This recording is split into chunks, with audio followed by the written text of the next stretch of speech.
Imagine waking to the metallic tang of blood, your lover's throat a gaping smile in the moonlight. In 1872 Louisiana, 11 Klan lords met God not in glory, but in guilty ecstasy, seduced by a ghost of vengeance, their sins carved eternal. Was she angel or demon? Tonight, judgment falls. In the sweltering haze of southern Louisiana's bayous, where the air hangs thick as a shroud and the cypress trees whisper ancient curses, 11 men met their end in the summer of 1872. Not felled by the rampant yellow fever that clawed through the swamps like a biblical plague, nor by the consumption that rattled lungs in the humid nights.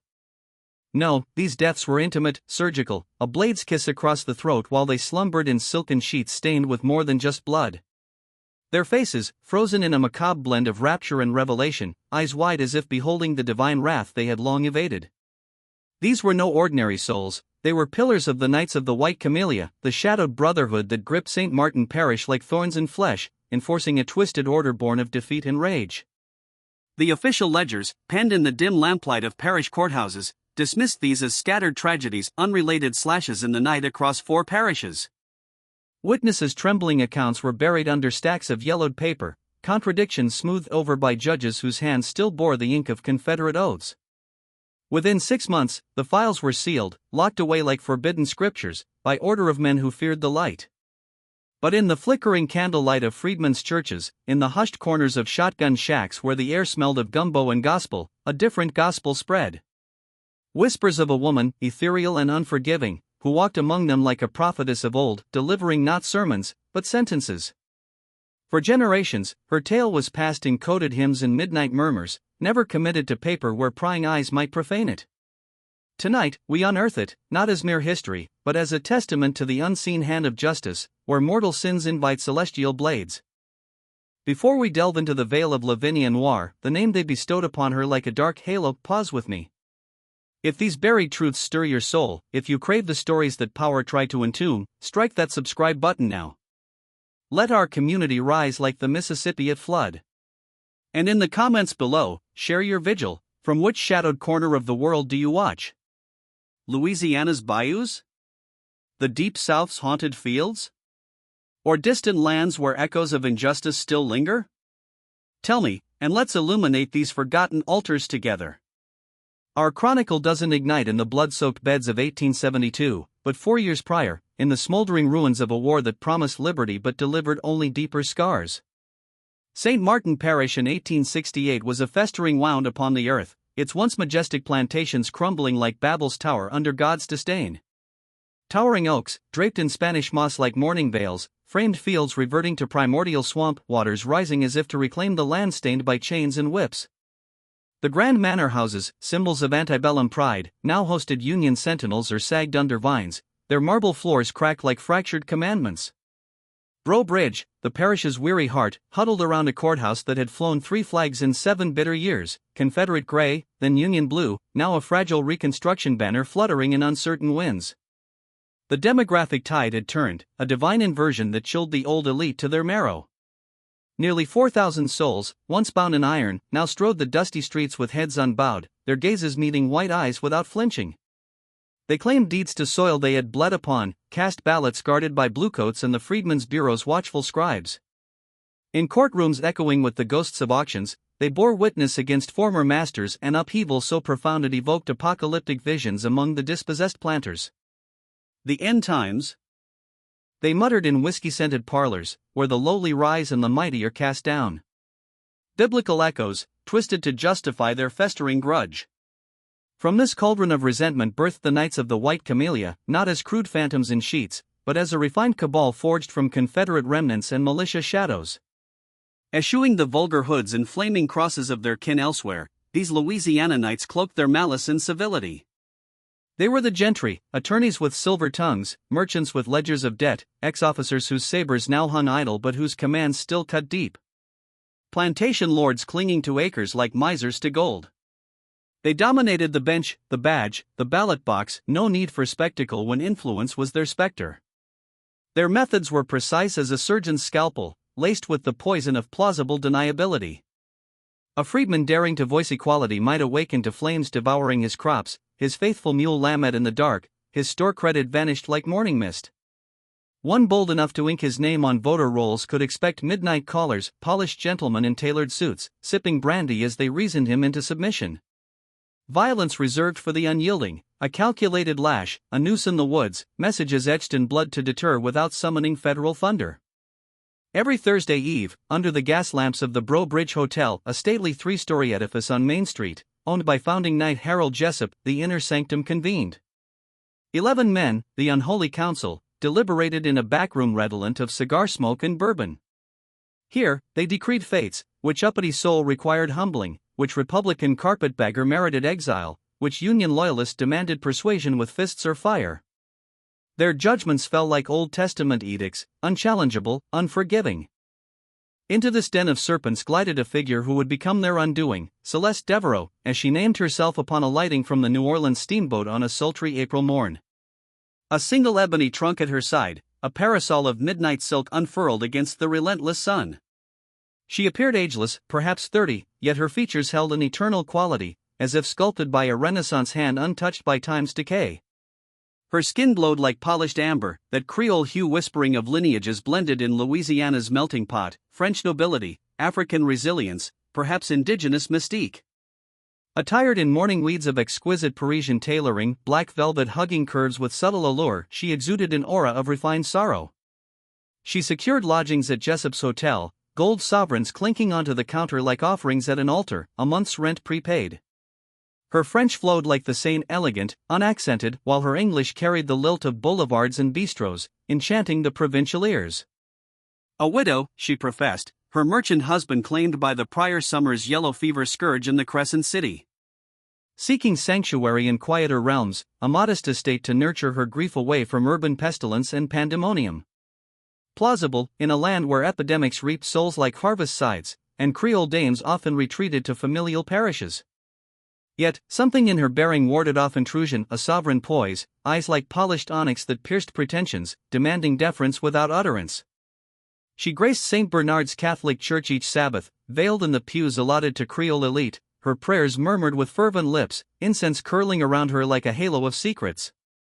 Meals taken solitary in the dining hall, slender fingers turning pages of Baudelaire or scripting missives in script as precise as a confessor's ledger. Afternoon promenades under parasol shade, courteous nods to passers-by. But no entanglements in the parish's racial maelstrom. No alliances with freedmen, no whispers to federals. She floated above the fray, a specter of neutrality. Within a fortnight, she ensnared the knight's gaze, not through overt allure, but a subtle magnetism drawing them like moths to a veiled flame. It commenced with Thomas Broussard, lord of 1,500 blighted cotton acres east of town. Encountering her at the Mercantile, her gloved hands caressing a swath of indigo silk, he proffered aid, his influence ensuring equitable barter. Her smile unfolded like dawn over the delta, grateful, yet laced with knowing amusement, as if discerning the hunger beneath his gallantry. Their discourse lingered 10 minutes, her laments of property hunts, regional ignorance, widow's vulnerability in a harsh world. Broussard departed ensorcelled, her presence haunting his thoughts, the way lamplight danced on her collarbone, lavender essence lingering like a phantom touch, her gaze stripping away his facade to expose the primal beneath. He contrived lobby loiterings, proffered estate viewings. She acquiesced with demure grace, chaperoned outings concluding ere dusk, though his wife heard only of Christian duty to a bereft soul. Yet, his reveries turned carnal visions of her unbound hair, the curve of her form in candle flicker, a forbidden fruit in Eden's remnants. The contagion spread among the knights. Antoine Leclerc, the silver-tongued barrister who shielded clansmen from justice's noose, tendered legal counsel for her acquisitions. Dr. Raymond Hébert, parish coroner with a healer's hands but a knight's heart, fretted over her pallor, prescribing consultations for widow's melancholy. Eugene Fontenot, dry goods magnate, extended boundless credit for domestic finery. Harold Jessup, hosteler, insured her suite's luxuries. Marcus Thibodeau, newspaper baron, slipped flattering mentions in print. Judge Vincent Thibault, arbiter of fates, offered judicial navigation. Sheriff Claude Deveau, law's iron fist, vowed protection. Banker Philippe Rousseau, guardian of fortunes, whispered investment wisdom. Plantation scions William Duplantier and Charles Arsenault vied with tales of their domains. Each interaction deepened the web, Celeste's attentive ear making each feel singularly seen, her vulnerabilities a mirror to their egos. They rationalized chivalry toward a damsel distressed, ignoring how she eclipsed their wives' rustic charms, how rivalries festered in Thursday conclaves. Broussard boasted carriage jaunts, Leclerc, confidential counsels, Hébert, intimate examinations. None queried her stagnant property quest, her choice of strife-torn bridge over serene havens, her stoic grief sans tears or tales of the departed spouse. Unseen, in her chamber's midnight hush, Celeste etched revelations into a leather tome, bound in skin-like hide, pages whispering as turned. Habits catalogued, Broussard's brandy stupors, Leclerc's solitary nights, Hébert's opium tinctures for nerves. Vulnerabilities, wives' separate beds, unguarded manners, arsenals distant from pillows. Sins, Broussard's lashes upon voter aspirants, Leclerc's witness terrors, each night's ledger of atrocities against the freed. This was no widow's diary, but a book of judgments, preparing for the reaping. For Celeste Devereaux, if that veil concealed her true name, harbored no intent of settlement or solace. She descended upon Bridge as an avenging seraph, patience her sword, allure her shield, to exact tolls long overdue. 11 lives for 11-fold sins, a balance in blood for the divine scales tipped by human hubris. The inaugural reckoning dawned July 19, amid a heatwave that scorched the parish like Sodom's. Brimstone. Thomas Broussard's corpse greeted the morn in his ancestral bedchamber, throat severed ear to ear, vertebrae grazed in savage precision. Blood pooled like sacramental wine, drenching linens, mattress, oaken floors. His visage serene as a saint's relic, eyes sealed, limbs lax, belied the gore, as if death arrived mid-dream of paradise. His wife's shrieks summoned the household, field hands, cooks, the elderly Esther, once enslaved, now waged, her eyes wise with unspoken lore. In shadow testimonies later shared only among kin, Esther recounted anomalies veiled from white scrutiny, twin goblets on the nightstand, residues of burgundy and something herbal, soporific. Lavender mingled with musk, sweat, intimacy's residue. Broussard's nightshirt hiked indecently, bedding rumpled in passion's choreography. Mrs. Broussard slumbered apart, plagued by sleepless vigils. Evidence screamed of a paramour's presence, a betrayal consummated ere the blade's absolution. Sheriff Deveau and Dr. Hébert descended, knights both, crafting the sanctioned myth, an intruder's vendetta, likely a grudge-bearing freedman, stealthy and savage. No theft, thus personal reprisal for nightly corrections. They overlooked or obscured the damning, a silken strand ensnared in floor cracks, too luxurious for the wife's tresses, seminal stains mingling with crimson, testaments to ecstasy preceding extinction. Esther, scouring the chamber, consigned linens to flames per mistress's decree, aired out death's bouquet. To queries, she parroted safety's script, intruder, investigation, nocturnal caution. But in freedmen's enclaves, where truth flowed like underground rivers, narratives diverged. Whispers of the hotel's enigmatic widow, her Broussard liaisons, private suppers veiled as viewings. His cruelties, whippings of ballot seekers, cabin arson for bureau complaints, now avenged. Was she mortal or morass-born spirit, dispensing overdue equity? The interment unfolded Saturday, Bridge's elite converging under leaden skies. Knights clustered graveside, visages etched in resolve, interpreting the slaying as assault on their dominion, from freedmen or federals. Retaliatory plots brewed, examples to forge, leaders to break. Unnoticed, Celeste attended, ebony-veiled, posture penitent. Yet, beneath the gauze, lips curved in subtle triumph, a Madonna's smile laced with Medea's fire. 3 weeks hence, another pyre would blaze. Antoine Leclerc perished August 9, in his loft above the law offices, throat parted, serenity masking savagery, boudoir redolent of liaison's aftermath. The facade crumbled, 2 identical dispatches within moons bespoke orchestration, a holy war waged in whispers. Freedmen's murmurs christened her Lavinia Noir, the Black Widow, seductress of the damned, leaving them absolved in agony. Fear mingled with reverence, would her blade summon clan fury upon innocence? Or was this Providence's hand, rectifying court's failures? For each victim bore stains indelible, Broussard's floggings, Leclerc's perjuries terrorizing witnesses, families shattered for testifying truth. White ledgers ignored the thread, sins linking the slain.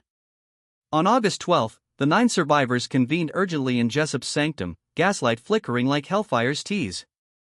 Paranoia thickened the air, guards doubled, suspicions cast. Judge Thibault, voice grave as a dirge, articulated the unspeakable. Brethren, the Reaper walks among familiars admitted to hearts, trusted in vulnerability. Silence descended, heavy as Judgment Day. Beds defiled by intimacy's evidence pointed to betrayal intimate, a Judas kiss preceding the cut. As they plotted defenses, bolted doors, armed vigils, inquisitions of servants, the widow in her area mended her tome, crosses beside two names, 9 awaiting their crosses. The bayous held their breath, waters murmuring psalms of retribution, as the spiritual storm gathered force. In this dance of deception and damnation, Celeste embodied the eternal query: when earthly justice falters, does heaven send angels with blades? Or demons cloaked in grace?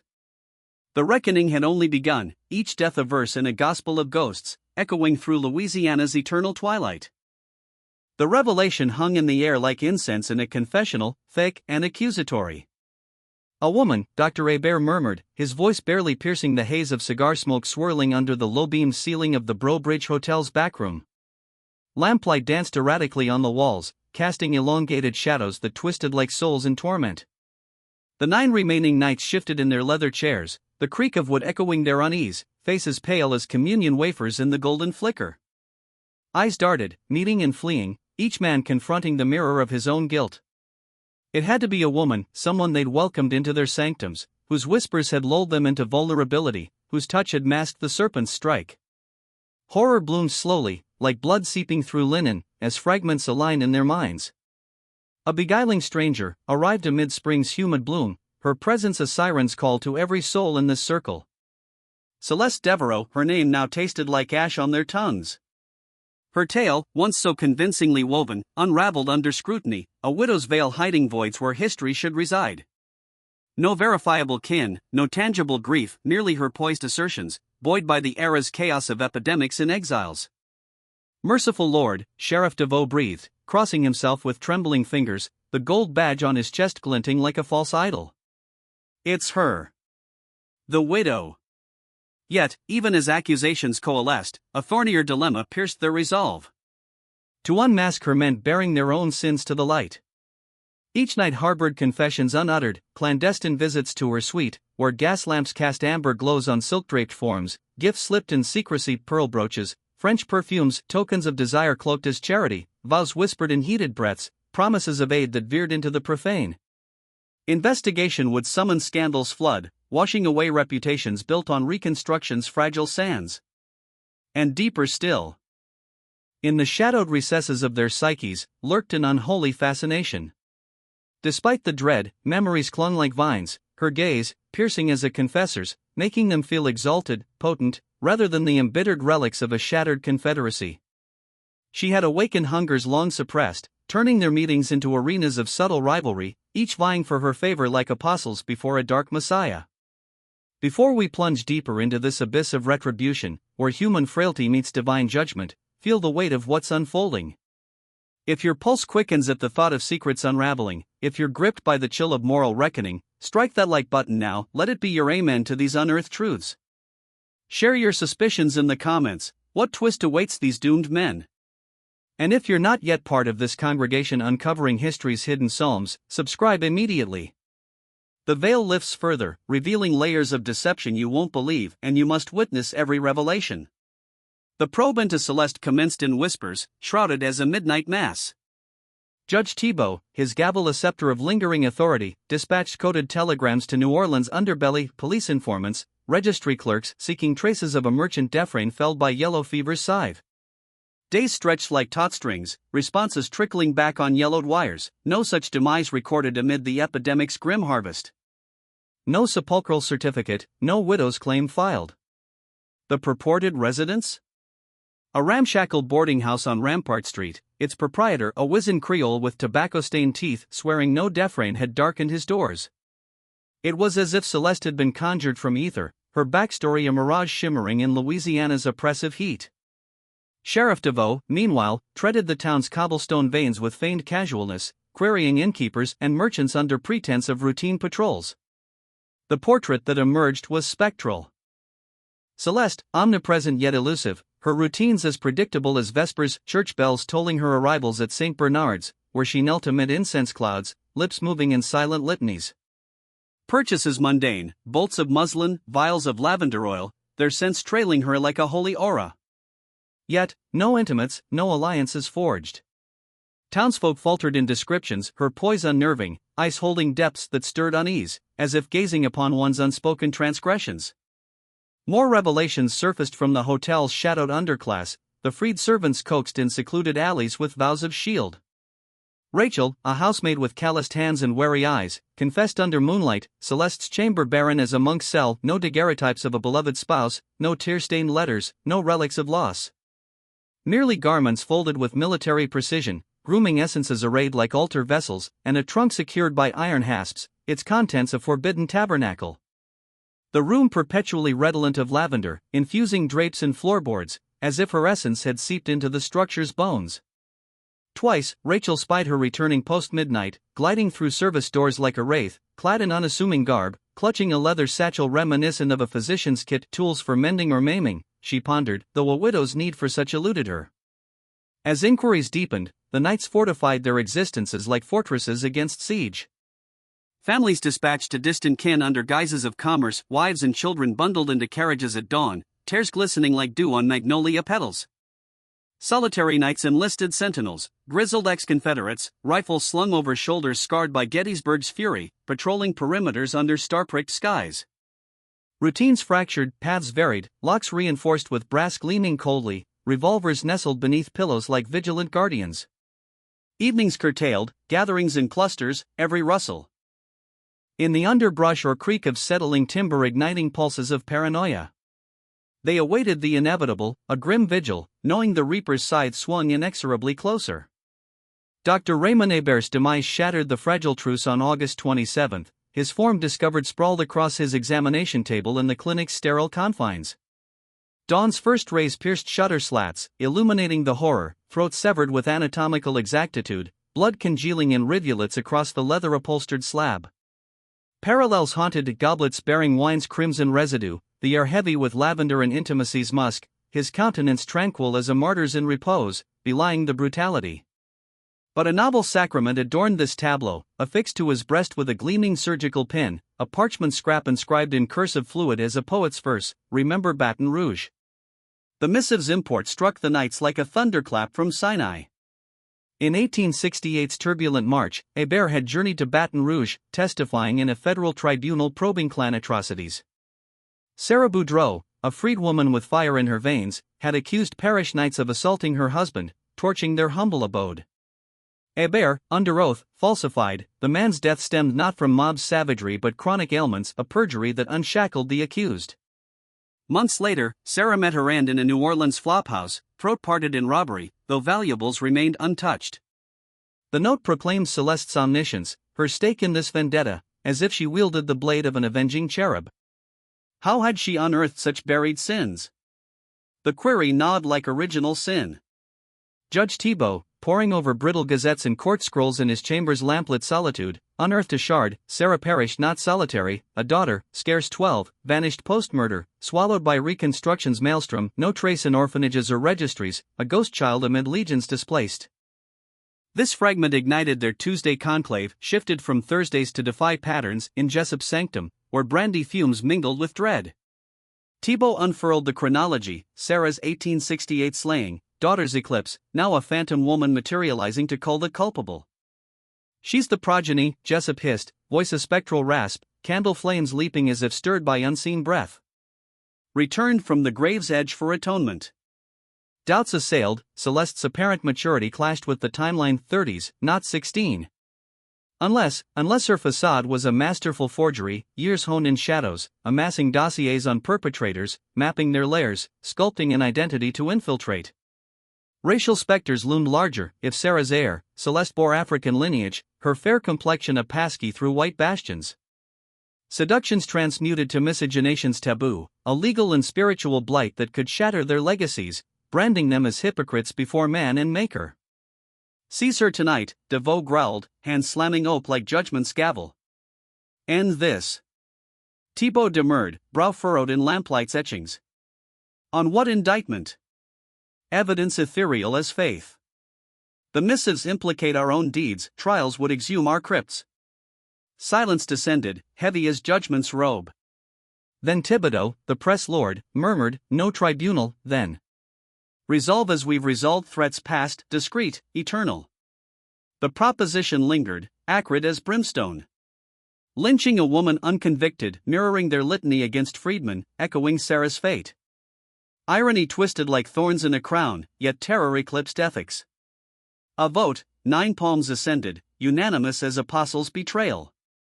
Plans coalesced, ambush at dusk, body consigned to bayou depths, tailspun of flight. Unbeknownst, Marie, the serving lass with ebony braids and ears attuned to whispers, lingered in the corridor, crystal clinking as she cleared. Thin partitions betrayed every syllable. She melted into night's embrace, feet padding through muddied lanes to the freedmen's church, its steeple a beacon against starless void. There, in pews worn by fervent knees, elders convened, survival forged in espionage's forge. By Aurora's blush, the enclave pulsed with knowledge, knights plotting Lav Noir's doom. Through veiled conduits, notes and bread loaves, murmurs and market throngs, a warning reached the hotel's 7th chamber. Celeste, in morning's ebony, perused the scrawl at her desk, journal aglow in candle's halo. Lips curved in predestined grace, she had foreseen this pivot, rage rendering foes foreseeable as scripture's prophecies. She orchestrated departure with theatrical poise, trunk laden with scanifacts, ledger settled in gold's chime, farewell laced with feigned urgency, New Orleans beckoned on familial affairs. By midday, she boarded the steamer, veil obscuring features. Nights, apprised at twilight, exhaled in mingled respite and ire, escaped, yet threat abetted. Ignorant that the veiled voyager was Charlotte, a freedwoman of similar silhouette, attired in lone finery, a decoy vanishing downriver. Celeste endured, secreted in the colored quarter's embrace, a modest cottage abutting the church, walls echoing hymns of deliverance.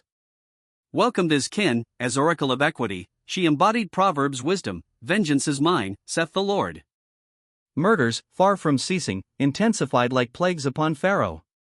Eugene Fontenot fell September 3, not in boudoir's intimacy but wagons jolt along moonlit trails.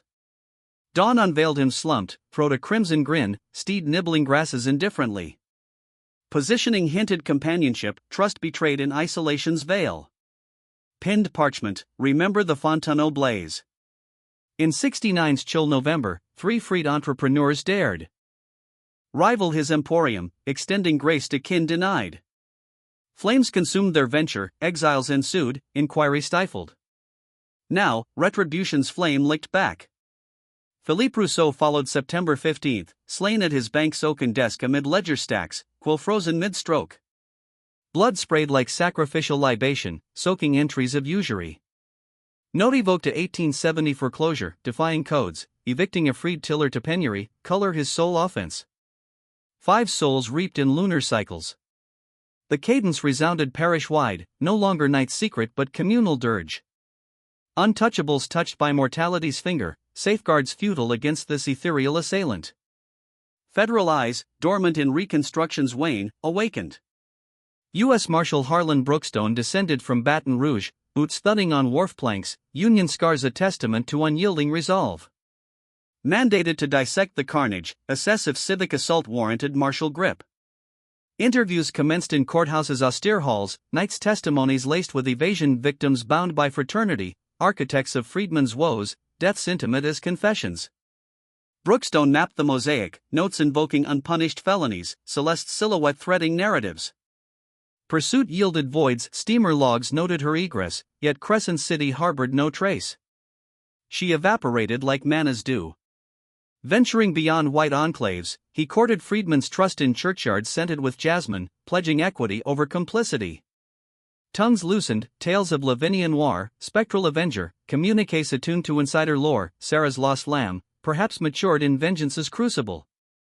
Deacon Isaiah, carpenter of Ur, eyes wise as Solomon's, imparted epiphany in candlelit vestry, seek not one harbinger of justice, Marshal. Burden too vast for solitary shoulders. When statutes falter, collectives rise. Our silence? Not blindness, but covenant, with equity denied, we forge our own. The veil parted, not solitary fury, but communal psalm, a network of the oppressed, wielding Celeste's blade, her campaign a symphony of shared retribution. Sins of the fathers visited upon sons, in blood's indelible script. The parish trembled under heaven's gaze, wondering if redemption's price was yet paid, or if more altars awaited consecration. In the shadowed underbelly of St. Martin Parish, where the line between mortal law and celestial decree blurred like fog over the Atchafalaya, the freedmen's enclave harbored a sacred secret. They shielded not a mere assassin, but a harbinger of overdue reckoning, viewing the night's unraveling not as felonies, but as psalms of liberation etched in blood. These deaths were no profane acts, they were the fulfillment of ancient prophecies, where the oppressed rise as instruments of the Almighty, balancing scales tipped by generations of tyranny. Justice delayed, but never denied, whispered through shotgun shacks and church basements, a spiritual balm for souls scarred by whips and nooses. The night's empire of fear crumbled, not under federal bayonets, but beneath the weight of their own unabsolved sins, a chilling reminder that divine eyes see all, and retribution wears many faces. Marshal Harlan Brookstone, a Union veteran with scars from Shiloh etched like commandments on his flesh, confronted a labyrinth of moral thorns. To ensnare freedmen in conspiracy's net would summon troops, igniting racial infernos he was dispatched to quench, flames leaping like those of Sodom, consuming innocence in reprisal. Pressing parish tribunals, puppets of the very damned, held no promise, their benches stained with perjured oaths, credibility eroded like bayou banks. Martial law loomed as a drastic sacrament, confessing Louisiana's governance as a failed idol, shattered beyond repair. Instead, in a choice that would echo through his nights like accusatory vespers, Brookstone penned a report in Baton Rouge's lamplit offices. The slayings, he decreed, stemmed from a nomadic specter, perhaps the enigmatic Celeste Devereaux, who had evaporated beyond borders, warrant issued like a feudal exorcism. He counseled the remnants to fortify, but confessed the void, no testimonies, no relics to trace. Mounting his steed, he retreated, abandoning the parish to its karmic crucible, or human. Edicts yielded to higher courts. The 5 survivors, Harold Jessup, Marcus Thibodeau, Judge Vincent Thibault, Sheriff Claude Deveau, and the plantation barons William Duplantier and Charles Arsenault, absorbed the desertion like a bitter Eucharist. Federal grace withdrawn, they stood exposed, souls naked before an adversary cloaked in mystery. Their manners morphed into bastions, iron bars latticing windows like prison confessions, ramparts patrolled by mercenaries whose rifles gleamed coldly under harvest moons. Excursions curtailed, solitude shunned, they clustered like apostles in hiding, pistols holstered as talismans against the unseen. In solitary vigils, they dissected their histories, cataloging atrocities like ledgers of damnation, whippings in moonlit fields, cabins torched at dawn, families scattered like chaff. Which ghost summoned this plague? Whose kin wielded the blade of legacy? The weight gnawed, a spiritual erosion, as if the parish air thickened with impending judgment, bayous murmuring Old Testament woes. Before we ascend to the climax of this spectral saga, where mortal hubris meets eternal equity, sense the gravity pulling at your spirit. If these revelations stir the depths of your being, if you're ensnared by the dance of shadows and salvation, share this chronicle with a kindred seeker of veiled truths. Strike that like button as an offering to our unearthed narratives, and subscribe now lest you miss the final verses of vengeance. Together, let's unveil the storm's heart. William Duplantier's fall shattered illusions on October 1st, not in nocturnal ambush, but amid daylight's false sanctity within his plantation's fortified study. Sunbeams pierced lace curtains, illuminating oak desks laden with yellowed ledgers, accounts of harvests reaped on broken backs. 3 sentinels circled the grounds, boots crunching gravel like judgment's footsteps. Yet, his throat parted mid-calculation, quill tumbling into pooling crimson, the assailant vanishing. Through a casement unbolted from within, a betrayal prepared like a serpent in Eden. Pinned to his vest, a missive in elegant script, remember the Yuletide slaughter of '68. That cursed Christmas Eve, Duplantier had orchestrated a midnight onslaught on a freedman's hamlet, flames devouring thatched roofs as rifles barked retribution against voter organizers. 5 souls ascended prematurely, witnesses silenced by hooded phantoms, federal probes dissolving into mist. Now, in death's repose, Duplantier's eyes stared vacant, as if beholding the inferno he ignited reflected in hell's mirrors. Charles Arsenault met his maker fortnight hence, October 15th, in his cotton warehouse's labyrinthine gloom. Accompanied by Sheriff Deveau and twin deputies, investigating a feigned intrusion, shadows stretching like accusatory fingers across bales stacked high as altars. In the melee of lanterns swinging wildly, Arsenault strayed, his cries cut short. Discovered slumped against fiber mounds, throat a gaping wound, blood mingling with the sweat of underpaid laborers he had exploited. His epitaph, remember the pilferage you named commerce. Echoing 70s foreclosures, where fair wages withheld starved families, driving them to graves unmarked. 7 nights felled, the survivors fractured like cracked icons. Marcus Thibodeau shuddered his press, feigning malady, but truly entombing himself in his abode, whiskey vapors rising like incense, every creak a harbinger. Judge Thibault exiled his kin to Baton Rouge's relative haven, commuting for sessions, fleeing air dusk like a soul-evading purgatory. Harold Jessup padlocked his hotel, its halls echoing ghosts of seductions and secrets, travelers repelled by the aura of doom. Sheriff DeVoe alone clung to duty's facade, flanked by quartet deputies, bunking in the jail's iron embrace rather than his hearth symbol of law's impotence. It was DeVoe, poring over calendars in the jail's flickering cell light, who unearthed the ritualistic cadence. Murders aligned bi-weekly, a metronome of malice, deliberate as liturgical rites, not haphazard strikes. If unbroken, October 29 heralded the next sacrament. He convened the quartet, himself, Jessup, Thibault, in a barred sanctum, guards vigilant as cherubim. "She's toying with us," Jessup rasped, flask trembling in grip, eyes bloodshot from vigils. "Forewarning our ends, unraveling our sanity like frayed rosaries." "Then we seize the omen," DeVoe countered, voice steel amid despair. "For know the hour, fortify as one. Shatter her rhythm, reclaim dominion." Consensus forged, October 28, they converged on the courthouse, a granite bastion atop the town's knoll, walls thick as Jericho's, portals sparse. Provisions stockpiled, loaves, casks, arsenals, as 8 mercenaries ringed the edifice. They envisioned endurance breaking the curse, dawn's light exorcising the specter. Unwittingly, they scripted their own requiem, for in the freedmen's quarter, a counter-liturgy unfolded. Matrons convened in the church's pews, candles guttering like faithful flames, ostensibly in supplication. Patriarchs amassed implements, hammers, ropes, under guises of mending. Youth darted as messengers, ferrying edicts through twilight lanes, weaving an invisible web of solidarity. In the cottage's humble glow, Celeste, her alias shedding like serpent skin, assembled her apostles. Marie, the eavesdropper whose whispers warded peril, Charlotte, the decoy whose veil masked flight, Deacon Isaiah, whose misdirections veiled truths from Brookstone. Flanked by scarred kin, widows of whipped husbands, orphans of arson homes, they bore grief's tattoos, awaiting this Eucharist of equity. "They barricade in the courthouse," Celeste intoned, voice resonant as a prophetess, unrolling a parchment map etched with streets like veins. "Deeming walls their salvation. But this transcends opportunism, it's providence's decree, unyielding as the flood." Isaiah queried, brow furrowed in lamplight. "The breach?" "Their hubris blinds them," she replied, finger tracing a line. 67's refurbishment birthed a coal chute basement vein from street grate, man-sized, overlooked as servants' paths. Pry the bars, infiltrate the undercroft. And within, a widow pressed, eyes fierce as Judith's. "I enact the right," Celeste affirmed, gaze unyielding.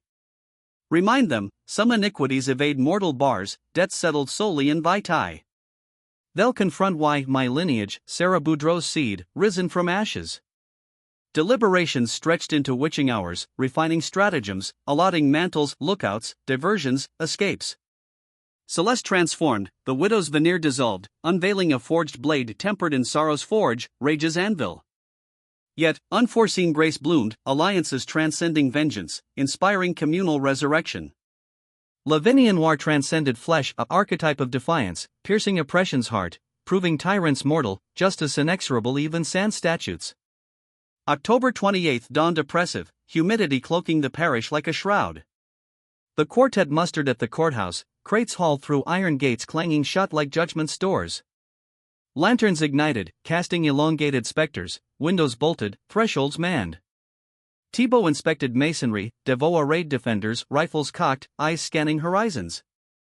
As secure as Noah's Ark, DeVoe proclaimed, though doubt lingered like incense. Endure the vigil. Twilight descended, October's warmth sticky as sin, courthouse aglow atop its mound, silhouettes pacing behind panes. Brobridge hushed, whites barricaded in parlors, sensing the ether's charge. In colored enclaves, clusters hummed hymns, spirituals rising like smoke signals, invocations for the storm's unleashing, air electric as pre-deluge skies.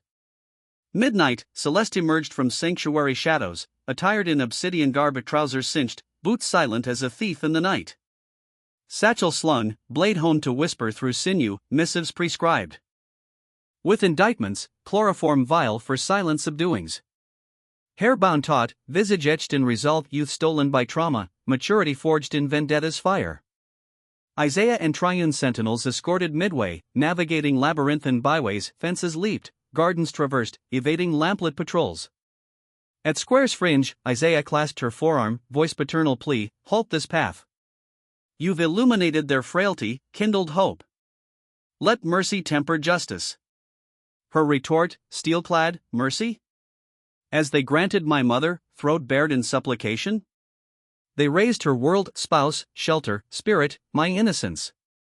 Equilibrium demands their extinction. She dissolved into gloom, courthouse looming as a profane temple, facade cracked by hubris. The chute's grate yielded effortlessly, bolts pre-loosened by unseen hands, Celeste descending into subterranean murk, landing catsoft amid crates and archives, dust motes dancing in faint moonbeams. Pausing, senses attuned, no alarms, guards fixated on perimeters, oblivious to this humble ingress. Ascending stairs on velvet steps, she navigated corridors, penumbras, floorboards, creaks memorized from servants' lore, shadows her cloak.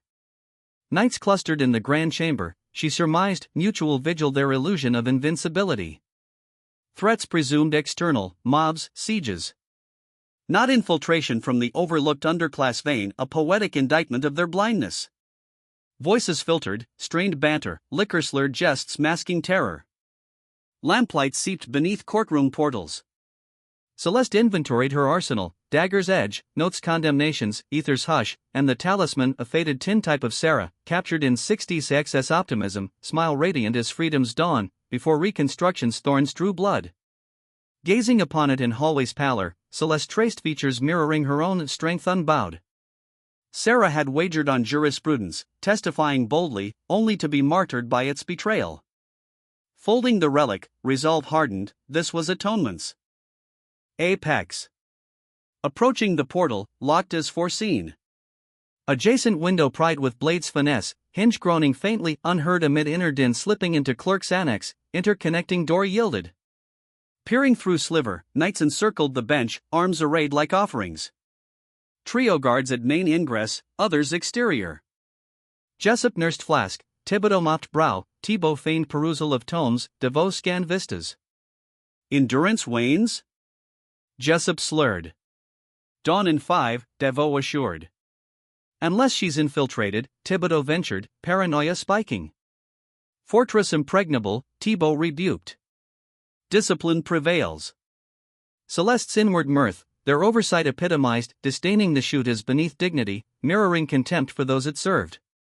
Worlds built on selective vision, now they're undoing. She poised, breath steady, ready to shatter the sanctuary with blood's baptism. This night, sins would confess, and the ledger close. The oversight that doomed them was profound, a spiritual blindness as old as Pharaoh's hardened heart, ignoring the lowly paths, the unseen servants, the forgotten conduits through which providence often flows. The knights, architects of terror, had built their world on hierarchies of flesh, deeming the coal chute beneath notice, a mere artery for the underclass they despised. But justice, like the biblical worm that gnaws the gourd, emerges from the overlooked, burrowing through foundations to topple towers.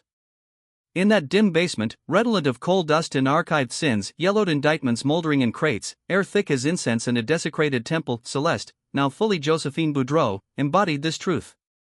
Her presence there was no accident, but a culmination of divine orchestration, her path illuminated not by lanterns, but by the inner light of righteous fury, a fire kindled in the ashes of her mother's grave. She lingered in the undercroft's gloom, senses attuned to the building's pulse, the distant murmur of voices above, like confessors in a tainted sanctuary, the scuff of boots on polished floors, echoing like judgment's approach, the faint scent of whiskey seeping down, a profane offering from the besieged. Patience was her virtue, forged in 4 years of exile and espionage, a wilderness wanderer like Moses, gathering manna of secrets amid the desert of despair. She observed their rhythms through auditory omens, the guards' rotations at quarter hours, marked by the clink of rifle butts, Jessup's slurred mutterings, his flask a crutch against the encroaching void, Thibodeau's jittery breaths, fear manifesting as phantom noises that set him pacing, Thibault's rustle of papers, clinging to legal facades as if statutes could shield from spiritual audit, Devoe's outward gaze, ever vigilant against external hordes, blind to the serpent within. By 2 a.m, when mortal frailty asserts its claim, eyelids heavy as leaden sins, adrenaline ebbing like tide from a bloodied shore, Josephine stirred. Exhaustion draped the sentinels like a shroud, their watch devolving into mechanical rote, minds wandering to hearts left unguarded. She ascended the stairs on spectral feet, each step a silent invocation, shadows her allies in this nocturnal nave. The first-floor corridor stretched before her, gas sconces casting elongated umbras that danced like demons in Gehenna, the air cooler here, carrying the metallic tang of fear sweat from the chamber ahead. Pushing through the clerk's portal with a whisper of hinges oiled perhaps by complicit hands, she entered the courtroom's antechamber, heart steady as a martyr's before the lions. Lamplight spilled golden from the cracked door, illuminating the tableau, for men clustered around the judge's bench like fallen kings in a crumbling court, weapons arrayed as feudal talismans. Guards flanked the main ingress, backs turned to her ingress, rifles lax in weary grips. In that suspended breath, Josephine weighed destinies, her blade, a silver extension of divine wool, ready to carve redemption from corrupted flesh. "Good evening, gentlemen," she intoned, voice a velvet dirge, resonant as a prophetess in the wilderness. Heads whipped, eyes widening in the lamplight's harsh revelation, faces pale as shrouds, etched with the dawning horror of the inevitable. Guards pivoted, barrels rising like accusatory fingers, but hesitation gripped them, a spiritual paralysis. For there she stood, not as the beguiling widow of memory, but transfigured, attire somber as sackcloth, features sharpened by purpose, eyes ablaze with the fire of Elijah calling down heaven's wrath. "Madame Devoe rasped, hand hovering near holster, voice cracking like parched earth. "Or, another guise? My name," she proclaimed, stepping into the light's halo, "is Josephine Boudreaux. Daughter of Sarah and Marcus, whom you consigned to unmarked graves in 68's bloodied spring. I am here to levy the toll, sins repaid in the currency of souls." Her declaration hung, unadorned by histrionics, a simple edict from the book of life, echoing in the chamber's vaulted heights. In that instant, the knights confronted their miscalculation, not a frenzied avenger, but a methodical seraph, control absolute as the Almighty's decree. She had breached their citadel, navigated their defenses like Joshua's spies in Jericho, standing unarmed yet invincible, for victory resided not in steel, but in the terror she instilled, a mirror to their own inflicted dread. Justice, long deferred like the Israelites' exodus, had arrived, proving even the mighty tremble before the oppressed's rise. "Guards," Thibault commanded, voice quavering despite judicial timbre, "seize her. Bind this apparition." Yet the sentinels faltered, rifles dipping as if weighted by conscience. Josephine's aura, unyielding certainty, absence of mortal fear, evoked the supernatural, as if touching her might unleash plagues upon their houses, transforming her into a harbinger more perilous than perceived. "You may attempt it," she countered, gaze sweeping them like a reaper's scythe. "Fire your lead, chain my form, consign me to your dungeons. But heed this revelation, I stand not solitary. The freed souls of this parish encircle us, aware of your lair, my mission. Should I fail to emerge, to signal the rite's completion, they hold mandate to raise this edifice, your pyre, flames licking as in Sodom's fall. A fabrication woven with truth's threads, the enclave knew, hearts aligned in solidarity, and her martyrdom would ignite uprising, embers of resentment fanned to inferno. But no explicit pyre decreed, she had bidden Isaiah to restrain, embracing solitude's cross. The knights, ignorant, envisioned the demographic tide, freedmen outnumbering, a deluge of righteous rage flooding their fragile ark. "What ransom do you demand?" Devoe queried, holster hand trembling, shadows playing across his badge like tarnished glory. "Comprehension of your doom," Josephine replied, voice a calm tempest. "Not chaos's blade, but equity's scale." Law faltered as Pilate's hand-washing, thus, I balanced the ledger. With conviction unyielding as Sinai's tablets, she recited their litany of abominations, each atrocity a verse in damnation's psalm. Names of the slain rolled forth, families sundered in midnight raids, cabins reduced to charnel pyres, voters lashed for daring democracy. Dates etched precise as scripture, 68's Opelousas carnage, where hundreds perished in Reconstruction's bloodiest spasm, Colfax's 73 echo, though prescient here, personal sins, Jessup's hotel as terror's hub, Thibodeau's ink poisoning minds, Thibault's gavel perverting justice, DeVoe's badge shielding murderers. The recitation swelled, a crescendo of culpability, knights' faces contorting in the lamplight, horror blooming as petals in a poisoned garden.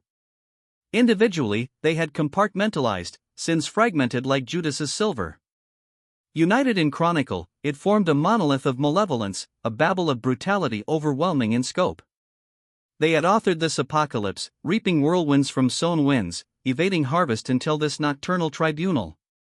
You're indicting yourself, Thibault interjected, desperation clawing for dominion. Confession to heptad homicides, witnessed by these sentinels. Her smile unfolded, enigmatic as the Sphinx, laced with knowing grace. Then convene the assize. Parade me in chains, elicit my testimony. Summon freed witnesses, unveil evidences of your iniquities. Let Northern Gazettes chronicle, federals scrutinize. A spectacle illuminating Reconstruction's underbelly, your terror apparatus exposed to daylight's purge. Silence descended, heavy as the veil in the temple rent. Trial would unmake them, scandals flood eroding legacies, Josephine martyred into icon, Northern sympathies rallying as abolition's ghosts. Exposure risked martial clamp, bluecoats marching as avenging hosts. What covenant?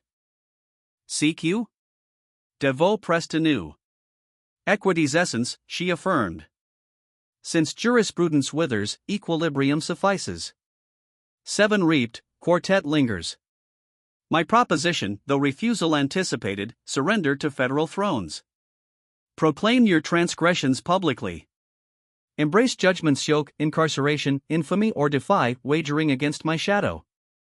And if we bind you now, Jessup slurred, eyes glazed with spirit's false courage, string you from rafters, fabricate assault? Then confront Brookstone's inquisition, she parried. Justify nocturnal lynching sans do right. Endure probes into motives, your targeted fates. Hazard troops descent, law martial as Egypt's plagues. And reckon with the enclave's deferred wrath, now or in decades hush. Dare you that gamble? Stalemate stretched, temporal sands sifting in the chamber's hush, tension coiling like a serpent in Eden. Then, Thibault's laughter erupted, bitter as gall, weary as Ecclesiastes' vanities. She prophesies truth. Options barren as salted earth. Our inception in lawlessness sowed this harvest. Not this precise reaping, but inexorable. Justice deferred, she intones, perhaps verity. The invoice arrives. He rose, frame bowed as if bearing the world's iniquity, years accumulating like millstones. No confession from these lips, no voluntary chains. Valor eludes. Yet, resistance wanes. Slay if willed, or consigned to dread's vigil. Indifference claims me, fatigue's dominion. Not capitulation, but soul's eclipse, the will's fracture when defeat dawns irrefutable. Comrades regarded him, scorn for frailty, covet for candor. Death evades my grasp, DeVoe declared, revolver drawn, barrel steady as accusation. Surrender foreign. You're ensnared, for septet slayings. Trial, noose await. Air advance, a celestial intervention, voices ascended, choral as angelic hosts, permeating stone walls. Guards at casements alarmed, multitudes assemble. The square teamed, freedkin converging, torches blazing like pillars of fire. Lanterns golden as manna's glow. Hymns swelled, spirituals of Exodus, chains shattered, promised lands claimed. Not assailants, but witnesses encircling the bastion of bias, reclaiming justice's temple with presence profound, voices refusing erasure. DeVoe's arm faltered, pistol descending as realization pierced, gunfire would kindle cataclysm, arrest provoke melee amid observers, vanishing her invite scrutiny's storm. Defeat absolute, scripted in heaven's ledger. Aurora crested October 29, gilding the encircled edifice, vigilance steadfast through nocturnal watch. Within, confrontation transmuted, not via carnage, but parley's uneasy sacrament, gratifying none yet staunching immediate hemorrhage.